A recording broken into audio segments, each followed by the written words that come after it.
Ay nako, alright mga kaibon. So for today's video, mag-aabang tayo natin mga kalapate. Inrelease yung kalapati sa Cabanatuan, Nueva Ecija. Ang napakarga doon mga kaibon ay si Miss Plastic at saka si Marie Rosie Line. Saka first lap motor cup ni Miss Plastic natin. Inalpasan yung kalapate ng 6:30 AM. Yan ang forecast natin sa Cabanatuan. At yung naman sa Juan Batangas mga kaibon ay nag-alpas sa San Ildefonso, Bulacan ng alas 8 ng umaga. So ayan ang forecast natin mga kaibon. Time check tayo. Saktong 9 na. Mga gantong oras parating ng mga ibon. At second lap nga pala ni Mr. Manyakis sa Juan Batangas naman. Ang kinargalaan natin ay dadalawa rin si Mr. Manyakis at saka si Slaty. O yan, mamaya na lang uli na. A few minutes later. Atin kaya are? Ay hindi, lumayo akala ko yung atin di pala.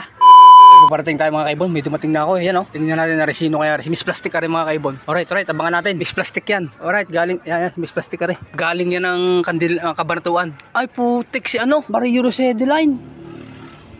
Pasok, Marie Rosie. Lupit mo Pasok na. Kala ko si Miss Plastic Pasok. Nakaw, nadala pa ata sa akin. Naku, tumambay pa. Nangyayari din sa aking ibong are mga kaibon. Dali na, pasok na. Aba, nandito na pala si Miss Plastic mga kaibon.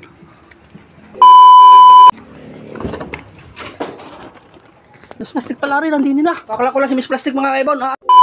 Alright, Miss Plastic. Good job. At ako'y pinahanga mo na naman. Akala ko ikaw wala pa. Ikaw pala nasa loob na. At si Marie Rosie Line ang aking tinatawag sa labas. Ikaw pala nakapasok na. Ayan ang clocking niya. Alright.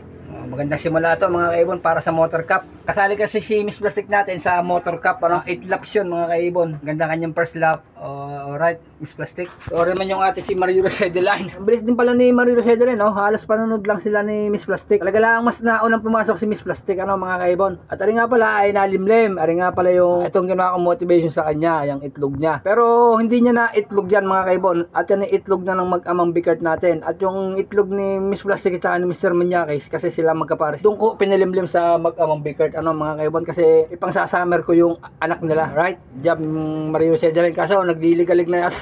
Kung kailang malayo na saka pa nagligalig si Marie Rosie Line na rin. Pero ayos din naman at hindi pa naman derby mga kaibon at maganda pa rin ang kanyang pinakita mga kaibon. Alright? Ayan.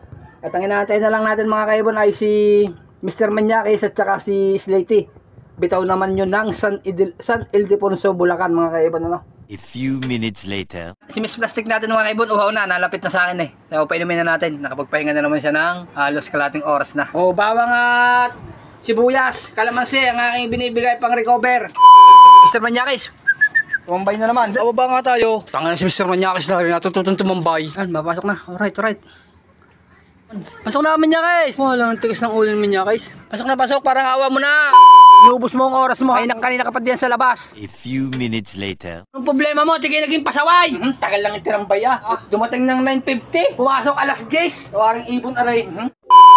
Ayun ang ating mga young bird na wala na. Pinalow play ko Ayan pala ang ating mga young bird 10 minuto Ang tinambay sa labas. Kaya naman si Manyakis Meanwhile. Ayan mga kaibon, isa na inaantay natin. I-slate na lang. Time check, 10:15. Alright mga kaibon, dito ko na tatapusin ng video ko sa araw na Update ko na lang kasi sa inyo si Slate kung naka-uwi o hindi. So ayan, maraming salamat sa nanood and God bless po sa ating lahat. Happy flying mga kaibon.